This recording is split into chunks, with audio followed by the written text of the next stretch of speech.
Mao na gyud ni ang takna nga gipaabot sa tanan. Ang takna nga mosumpa sa tanan nga nangutang og sa tanan nga gipangutangan nga wala gibayran. Mao na gyud ni ang katapusan. Ato na silang pangsumpaon aron kamo kabayran. Paminaw. Woo! Ito na talaga. Ito na talaga, day. Paminaw. O yamot maloloyon nga kapalaran ang tanang mga utangan pakit og kahayag nga walay pagkapalong. Kahayag nga magadanag sa ilang dalan.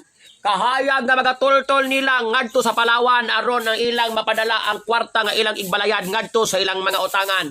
Kahayag nga makapabuklad sa ilang mga mata aron ilang abrihan ang ilang mga pitaka. Kay sweldo na pero gikalimtan ka.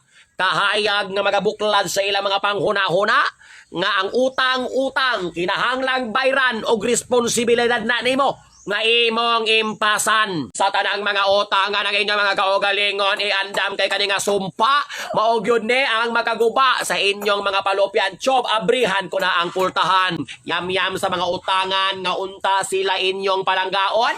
Ang mga utangan dili ninyo paninglan. Ang mga utangan kung dili ka kabayran kung mohangyo pag-usab pa utang nga pagyod og sunod aron daghan na siyang utang unya malipayon ka kay ikaw nakatabang. Malipayon ka kay nakasulbad ka sa iyang problema. Malipayon ka kay nakatabang ka sa panahon sa iyang panginahanglan. Malipayon ka kay nakapaambit sa imong grasya. Mao ka na ang mindset nga kinahanglang ibutang sa imong alipatakan, imong huna-huna og sa imong kasing-kasing nga lami ra gyud magpautang og makatabang sa mga tawo nga nanginahanglan. Baw ayaw pagbagulbol, ayaw pagpaningli, ayaw tagayog ultimatum kung kanusa siya mobayan sa iyang gihulman nga kwarta. Pasagdai siya, ayaw tuong mga saan-saan, ayaw siya paningla as much as possible. Pasagdai siya nga gangiton ra ang imong kwarta. Ingon ana dapat ang imong buhaton kung adunay nangutang sa imuha. Ayaw paningli, ayaw paningli. Kung buot pa manggali, pahulma pa, ipadubli-dubli ang iyang mga utang. Ingon ana ang tinuod nga sumpa sa mga utangan. Ana na inyong buhaton, ayaw namang paningil. It's a prank lang na.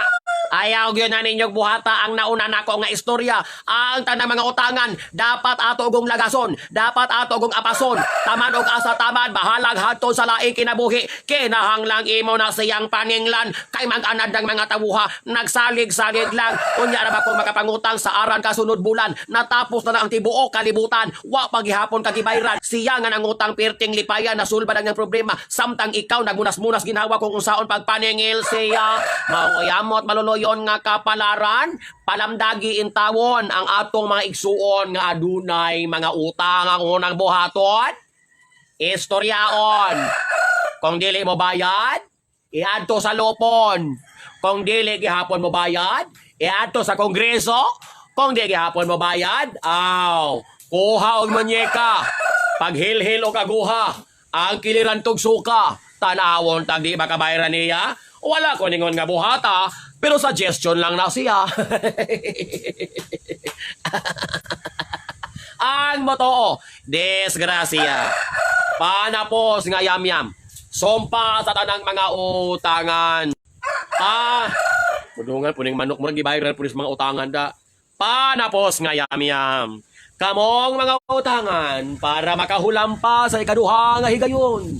Ang imong utang, imong bayran. Ang imong utang, imong ibutang sa imong alimpatakan. Og dili nimo kalimtan. Kay basin unya sa dalan ikaw mahinagbuan. Ang imong alingagnag mga ngipon, mga tangtang kay nasumbagan. Ang tao ra bagod nga adunay kalagot sa imuha. Wata kabalog unsay posible niyang mabuhat diha kaniya. Kanimo, kanato nga nag-uol og nag-ol-ol ang ginhawa kay wala gibayran. Ato pong sala kay nganong gipahulam. Pahulam now, mahay later.